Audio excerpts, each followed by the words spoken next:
3, 2, 1, go. You're listening to The Kyle Chambers Show.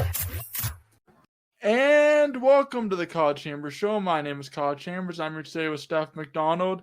And Steph is a veteran DJ and PA announcer for several lacrosse teams and hockey teams. She's been doing it for several years.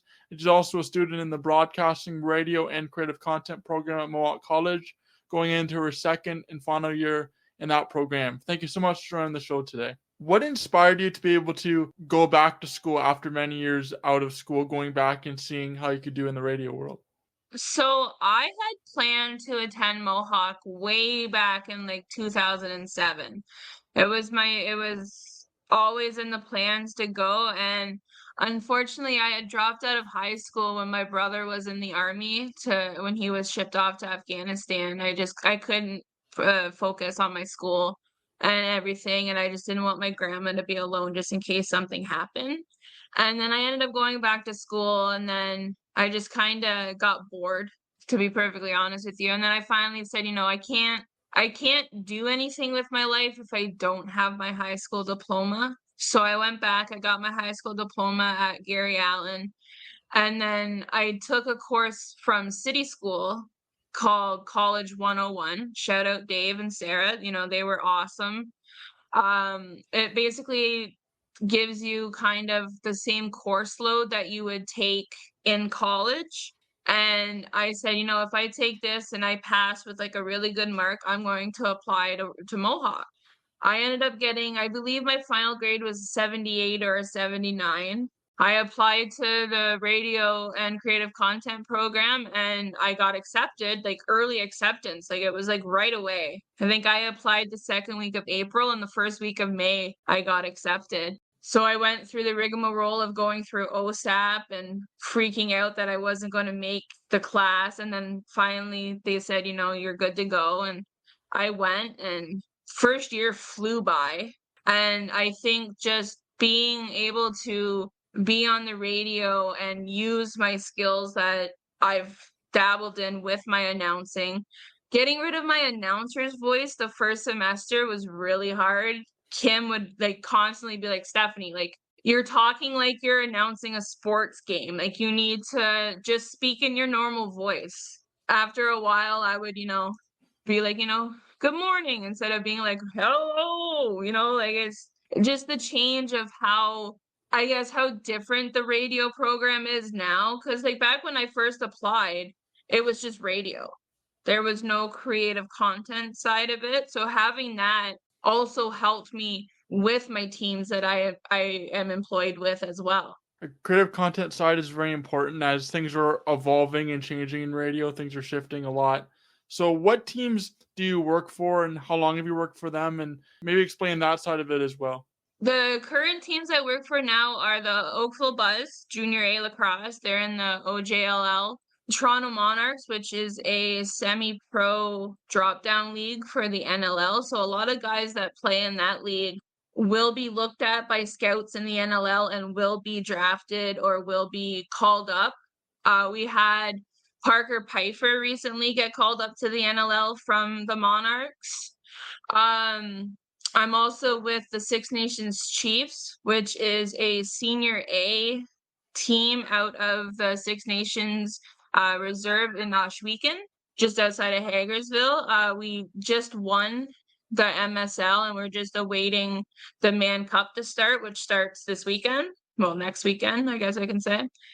And then I also do music and the score sheet for the Pelham Panthers. I've been with Pelham since 2019, Oakville since 2017, Monarchs since I believe it was 2018 they started, and Six Nations, this is my second year.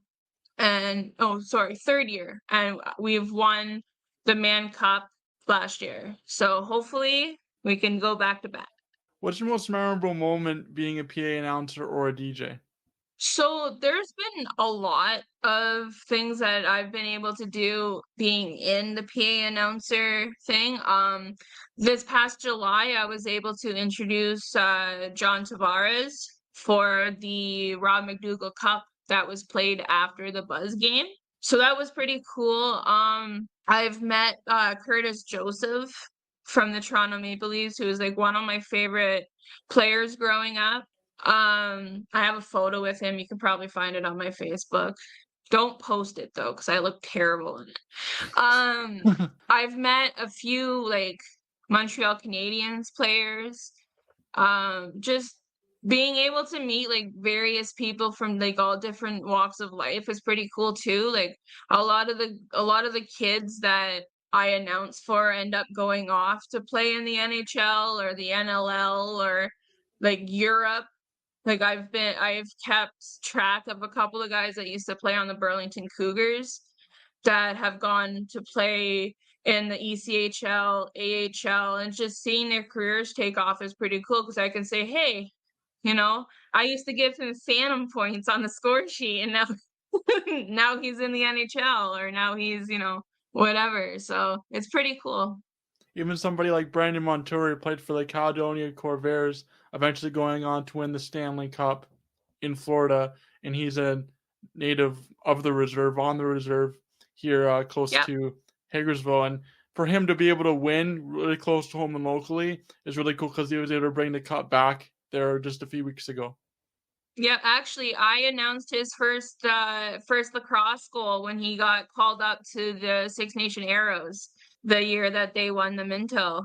So that was pretty cool. And then, of course, back when I used to work for the Ancaster Avalanche, he would always score. And I'd always be able to say, goal scored by Brandon Montour. And so seeing him be so successful in the NHL, especially being of Indigenous descent, is really cool as well. Because he's putting Hagersville and Six Nations on the map. Having somebody like him inspires the next generation to continue as an athlete, but also personally to be able to reach greater heights and inspire more people of the next generation in that area. It's pretty cool to see like how many people turned out for his parade. I don't really think they knew that many people were going to show up, and like they were lined, like all the streets that they went down were like lined with kids wearing Montour jerseys. Like even the adults were wearing the Montour jerseys, and it's cool to see him represent, I guess, Hagersville Six Nations. Yeah, it's really interesting, and it'd be really interesting to see how he does in Seattle after having the really big contract there, him moving from Florida to Seattle, signing with Seattle in free agency. Coming up for the next season, how excited are you for the upcoming year for your PA announcing and your DJing, and also in radio and creative content? What are you most looking forward to develop as a broadcaster?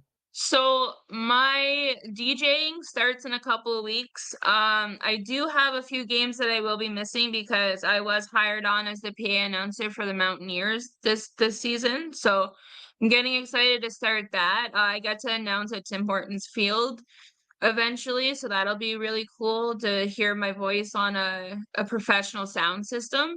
Getting through the Man Cup this upcoming week will be pretty interesting with how tired I'll probably be with school. And then the Monarchs start in December, so it'll be interesting to see what we can do this year. Last year we started off strong, but then kind of finished not where we wanted to be. Like we should have been able to go back to back, but unfortunately we were ousted, I believe, in the semis of the playoffs. So it'll be interesting to see who comes back.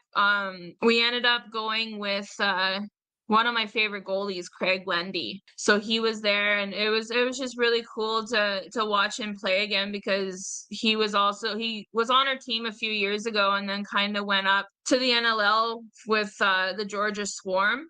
And I don't know what happened there, why he was sent back, but he definitely came in clutch a lot for us. So hopefully he comes back and we can get him a championship that way. With my schooling, with the radio side of things, I'm just really excited to get on Indie 101.5.